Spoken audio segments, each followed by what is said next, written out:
आहे असांखे मोदी तो मुमकिन आहे की मोदी आहे असांखे मोदी तो मुमकिन आहे की मोदी आहे असांखे मोदी तो मुमकिन आहे की मोदी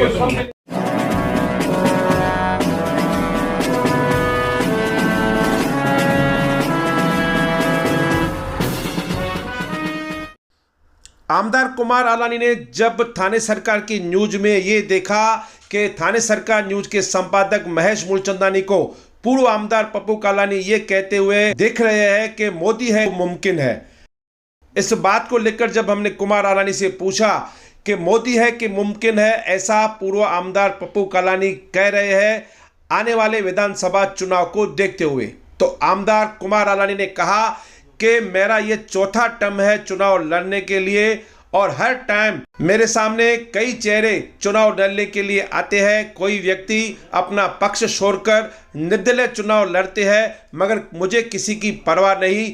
हर व्यक्ति का मैं स्वागत करता हूं जो मेरे सामने चुनाव लड़ने आएगा।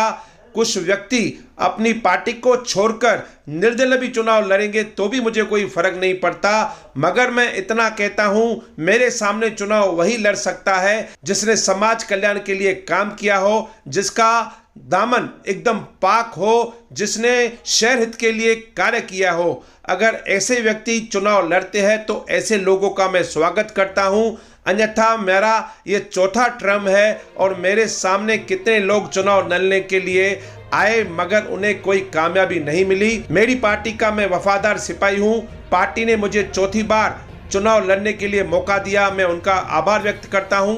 आने वाले दिनों में भी बीजेपी पार्टी जिस व्यक्ति को सक्षम समझेगी, जिसने शहर हित के लिए काम किया है, पार्टी उसको ही टिकट देगी। बाकी आने वाले विधानसभा चुनाव में कितने लोग चुनाव लड़ते हैं मुझे उनसे कोई फर्क नहीं पड़ता। जो भी लोग चुनाव लड़ने आएंगे मैं उनका एक बार दोबारा उनका स्वागत करता हूं। तो आइए क्या कहते हैं आमदार कुमार आलानी, उनके साथ लेते हैं एक मुलाकात। कोई फर्क नहीं है।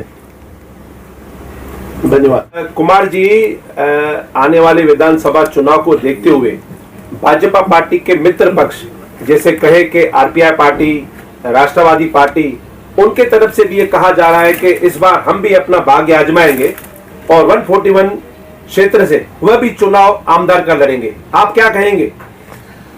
देखिए, हर साल जब भी विधानसभा का चुनाव आता है मैदान में काफी सारे उम्मीदवार आते हैं।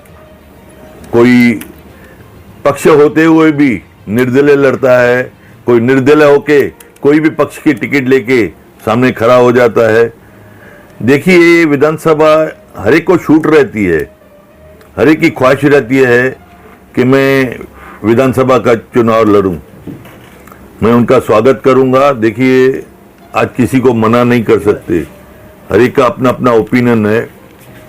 मैं सबका स्वागत करूंगा जो लोग विधानसभा के लिए खड़ा रहना चाहते हैं, लेकिन जब भी समय आता है तभी पार्टी किसको टिकट देती है, समय आने पे कौन पक्ष का लड़ रहा है, कौन दूसरे पक्ष का लड़ रहा है या क्या लड़ रहा है, उसके लिए मैं कुछ कमेंट नहीं करूंगा।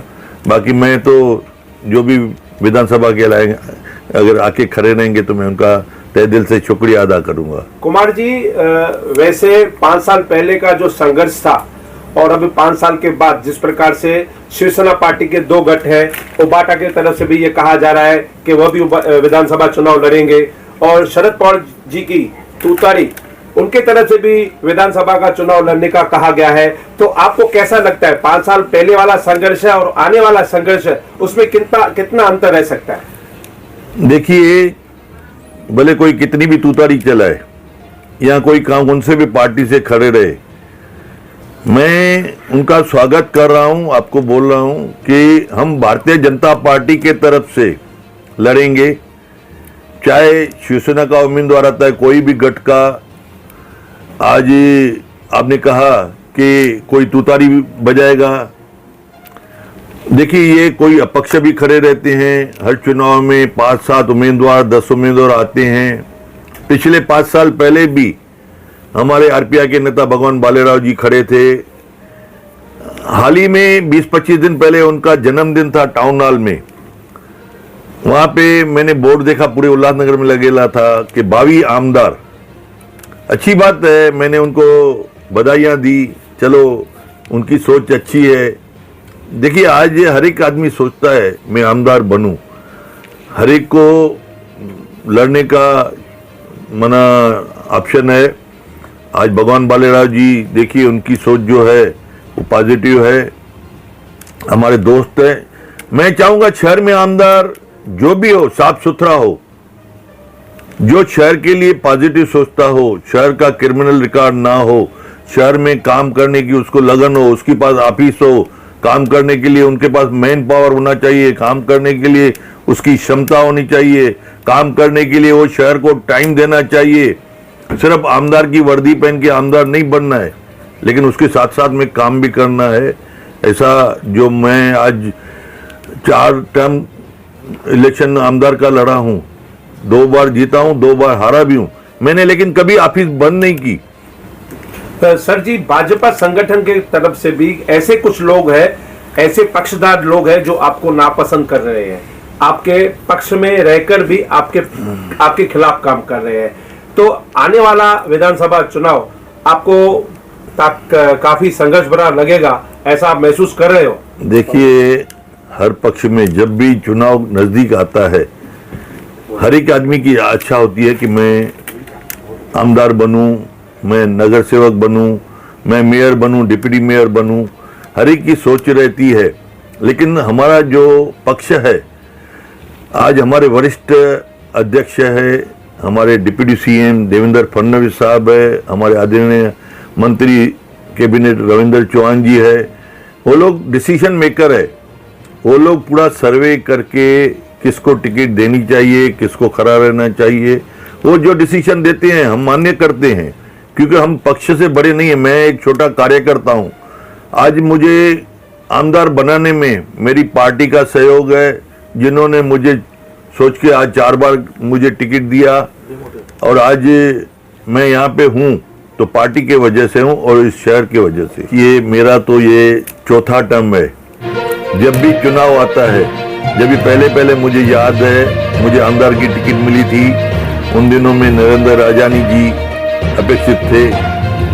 दूसरा टर्म आया, टिकट की बात जब भी चली, मुझे टिकट मिली। उन दिनों में साईं बलराम जी, स्वर्गीय साईं बलराम जी खुद कोशिश कर रहे थे। पूरे इंडिया में संत लोग ने हमारे पार्टी को कहा था कि हमें टिकट चाहिए। नंद जेठानी जी खड़े हो गए, आज उन्होंने कोशिश की, फिर हमारे कुछ पार्टियों ने, पदाधिकारियों ने कोशिश की। फिर 4था टर्म आया, ज्योति कालानी, ओमी कालानी ने कोशिश की कि हमें टिकट मिले। लेकिन मैं पार्टी का शुक्रिया अदा करता हूं, जो 4था टाइम इतने बड़े आदमी लोग बैग लेके जाते थे, भर के लैपटॉप लेके जाते थे, यहाँ वहां से फोन कराते थे, इन्फ्लुएंस लगाते थे, लेकिन पार्टी का मेरे ऊपर विश्वास हुआ और मुझे टिकट देके आज ज्योति कालानी के सामने मैं 4था टर्म चुन के आया हूँ। अभी ये 5वां टर्म है, पार्टी जो निर्णय करेगी मुझे मान्य है। धन्यवाद। 22 करोड़ का निधि कालानियों को शिंदे परिवार की तरफ से दिया गया है, और वो भी विधानसभा इलेक्शन के पहले, तो उसका आपको इलेक्शन में फटका नहीं बैठेगा, क्योंकि वो विकास कामों का नारियल फोड़ेंगे, लोगों में ऐसा विकास पुरुष की उनकी एक इमेज बनेगी। देखिए, आज वो 22 करोड़ का जब भी काम करे, अभी मालूम नहीं काम होता है या नहीं होता है। हम तो प्रैक्टिकली 100 करोड़ से ज्यादा तो काम किए हैं, और 400 करोड़ का अंडरग्राउंड ड्रेनेज, यहाँ जो भी हम प्रैक्टिकली, यहाँ पे मेरा जैसा इंटीला के वहां पे आज इतना बड़ा घाट बन रहा है, इतना बड़ा एंटरटेनमेंट सेंटर बन रहा है, योगा सेंटर बना, गार्डन बना यहाँ शहर में। मारल बर्फ कांबा में जितना मैं काम कर रहा हूँ, उतना मैं अपना काम पे ध्यान देता हूँ। बाकी वो काम क्या करेंगे क्या नहीं करेंगे, वो टाइम आने से आपको मालूमात पड़ेगा। भरत गंगोत्री जी ने कुछ दिन पहले सोम्या हॉल में एक मीटिंग ली थी, वहाँ राष्ट्रवादी के जो ज्येष्ठ नेता है वो आए हुए थे, और उन्होंने कहा था कि युवाओं को बताया था कि आप तैयारी करो, भरत गंगोत्री जी के लिए टिकट मैं लाऊंगा। तो ऐसा नहीं है कि आपका और जो अजित पवार गठ का युति है वो विधानसभा में कायम रहेगा कि टूटेगा? ऊपर की हवा क्या है?